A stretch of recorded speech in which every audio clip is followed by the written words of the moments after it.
Kuyish. Odam o'z hayotida har xil xastaliklarga uchraganday favqulodda yong'indan yoki issiqlikdan, qaynoq suvdan, elektr tokidan yoki kimyoviy dorilardan badani kuyib qolishi mumkin. Bu holat ayniqsa bolalarda ko'p uchraydi.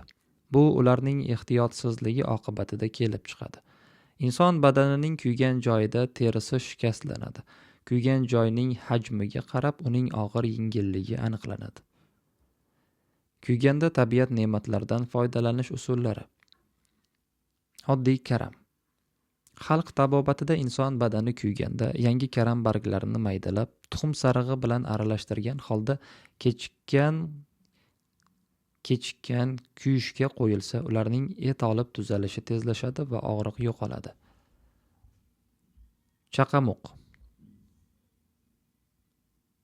O'zbekistonning barcha viloyatlarida o'sadi. Xalq tabobatida odam tanasi olovdan kuyganda chaqamiqni guli va barglarini aralashtirib, kuygan joyga malham sifatida qo'yiladi.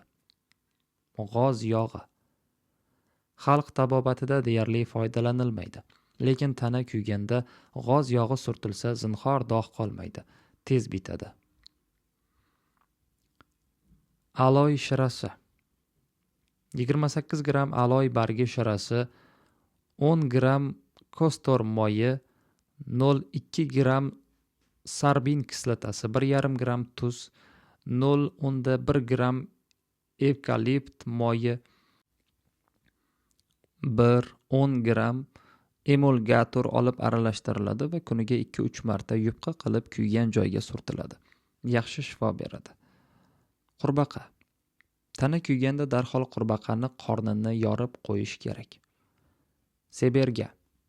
O'simlik gulidan tayyorlangan qaynatma kuygan terini davolashda ishlatiladi. Qaynatma tayyorlash uchun idishga 1 stakan suv quyib, ustiga gulidan 20 gram solib, bir oz qaynatiladi va 1 soatgacha qo'yib qo'yiladi. Dokadan suzib, lattaga shimdirib, kuygan joyiga bosiladi. Farzandingizga ilmu adab o'rgating.